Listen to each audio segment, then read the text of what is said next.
Hey everybody, it's Chief Meteorologist Brad Panovich here at WCNC Charlotte.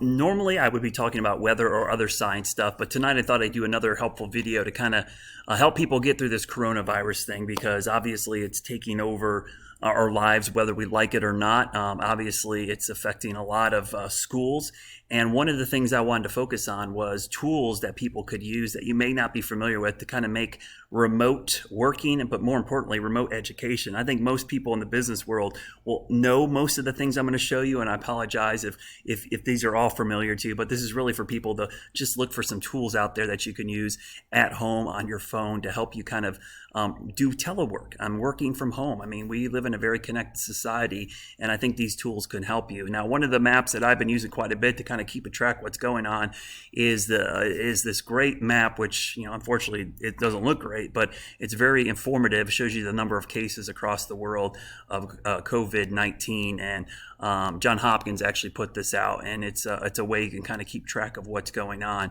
But with what's happening, even at UNC Charlotte, where I work 2 days a week as an adjunct professor, we're having to do remote classes. So a lot of you may be forced to do this, and some of you may be forced to do this with your kids as well. They might be at home, but you don't want the learning to stop. So I want to show you some tools that are available online that could really help you communicate with other people remotely, and even maybe share ideas. I think one of the things I'm thinking about doing during this is I'm going to start doing some of my weather demonstrations and putting them on Facebook and YouTube.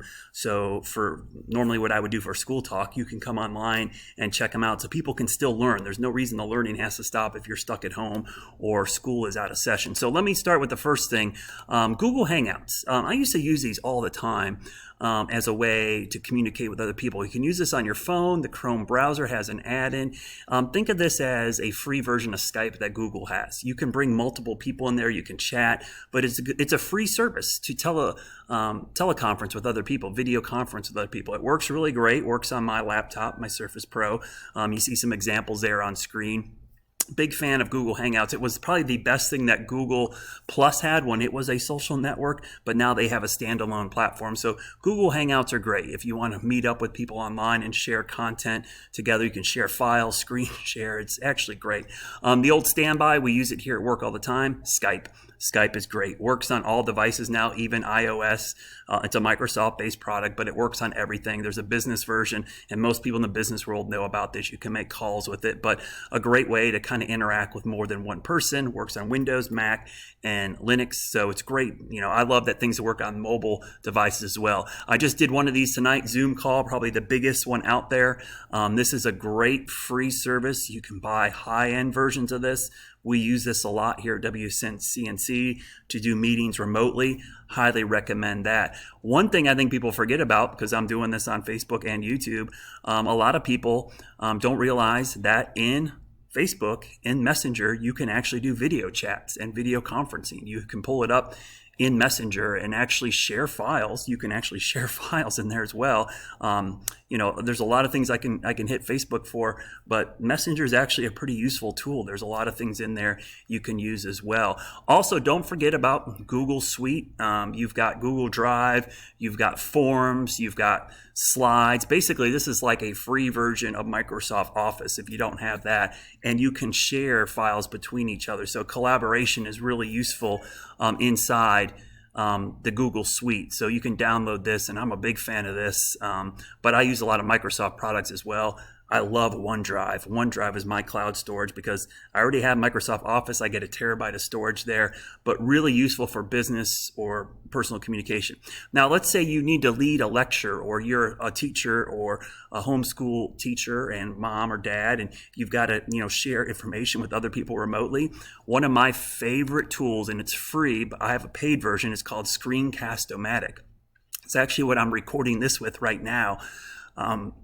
You can record your screen, you can edit the videos, you can actually put closed captioning in there, you can telestrate on the screen. It is such a useful tool for the price. I love this thing.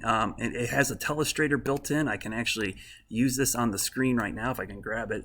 You can see me drawing around. You actually see my cursor on the screen. So I love this Screencast-O-Matic. The paid version is worth it. It's only like 20 some bucks a year, I think now, or 30 bucks.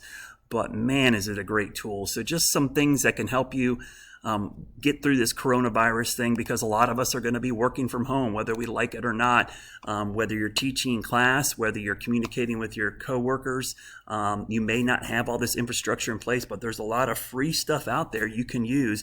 And more importantly, I'm speaking to teachers and kids. The learning shouldn't stop. If schools get closed down, we're going to have to do lessons online. And these are great tools that you can use for free or cheap. There's educational discounts for a lot of these products, but I think it's a great way to stay connected and still get work done, even if we're all kind of distancing ourselves socially or being quarantined at home. Let's hope it goes over quickly and it's done. But technology has come a long way, and it actually will allow us to do a lot of things remotely. I hope this helps. Please share it with anybody who may be interested in it. I know a lot of you know about all these products, but for those that don't, these are just some ideas and things you can do. You'd be surprised what you can do for free. I do a lot of this stuff from home for work on these things, and they work really well.